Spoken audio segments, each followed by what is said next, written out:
Welcome to eat waves channel. பூட்டானில் நாங்கள் எப்படி முதல் நாள் தங்கியிருந்தோமோ அதே தான் கடைசி தினமும் நாங்கள் தங்கியிருந்தோம். நீங்கள் விரும்பினாலும் அங்கே ஒரு வாரத்துக்கு மேலே தங்க முடியாது. அதுக்கு மேலே நம்ம அனுமதி வாங்கணும். அதிகாலையிலே ஒரு டீ சாப்பிட்றதுக்காக ஒரு வாக் போனோம். 10 ரூபாய்க்கே ஒரு சூப்பரான டீ மண்குவலையில் வச்சு கொடுக்குறாங்க. பக்கத்தில் இது மாதிரி பிரிட்ஜ் ஒன்று இருக்குது. முன்னாடி ஒரு இதில் சஸ்பென்ஷன் பிரிட்ஜுன்னு பார்த்தோம், ஃபேமஸானது. அதே மாதிரி சின்ன சைஸில் இருந்தது. அதுலேயும் முழுக்க கலர் கலராக புத்த மத கோட்பாடுகள் அடங்கிய கொடிகள் நிறைய இருந்தது. கீழேயே ஆறு ஒன்று ஓடிச்சு.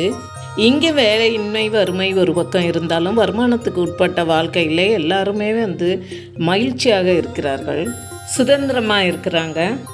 இயல்பிலேயே உடல் வலிமை, நகைச்சுவை உணர்வு, விருந்தோம்பல் இதில் எல்லாம் முன்னாடி நிற்கிறாங்க. அதே மாதிரி வண்ணமயமான ட்ரெஸ்ஸும் அவங்களுக்கு ரொம்ப பிடிக்கும். நடந்து வரும்போதே எதிர்ப்புறம் ஒரு ஸ்கூல் ஒன்று, அதுக்கப்புறம் மெடிக்கல் சென்டர் ஒன்று இருந்தது. இதுதான் அந்த ஸ்கூல் என்ட்ரன்ஸு. மாணவ மாணவிகள் விரும்பி புகைப்படம் எடுத்துக்கிறாங்க. நம்மளோட சோஷியல் மீடியாவில் ஷேர் பண்ணக்கூடாதுங்கிறதுல கான்சியஸாக இருக்கிறாங்க. உங்கள் பெர்மிஷனோட ஒரே ஒரு ஃபோட்டோ மட்டும் போட்டிருக்கு. நம்ம ஊர் மாதிரி அங்கேயும் புறாக்கள் நிறையா இருக்குது. அரச மரத்தை தெய்வமாக வணங்குறதுனால அதை சுற்றிலும் நிறைய குடிகள் இருந்தது. அவங்க வணங்குறதுக்கு இது மாதிரி கோயில் நிறையா இருக்குது.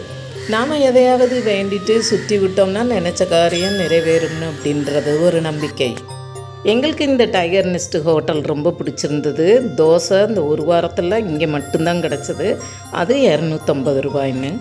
அப்புறம் அந்த ப்ரௌன் ரைஸு, தால், கிரேவி, மோமோஸ் இதெல்லாம் நினைவுலேருந்து இருக்குது.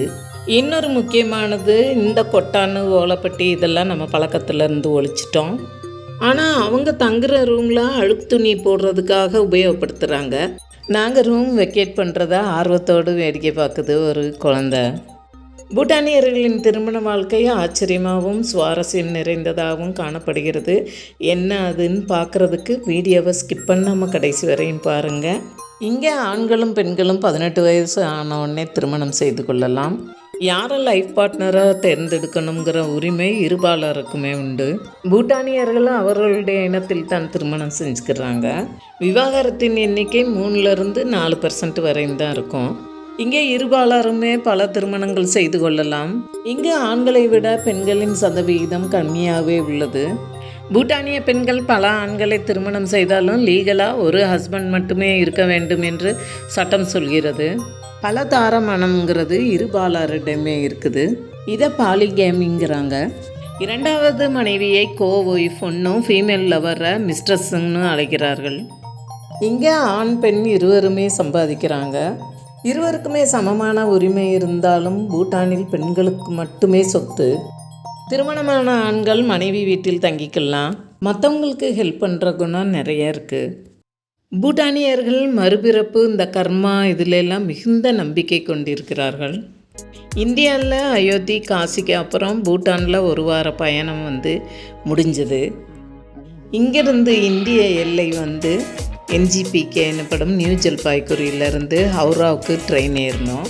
கல்கத்தாவில் ஒரு நாள் பயணம் செய்தோம். அதை பற்றி அடுத்த வீடியோவில் பார்க்கலாம்.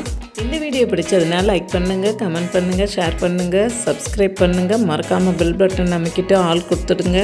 தேங்க்ஸ் ஃபார் வாட்சிங்.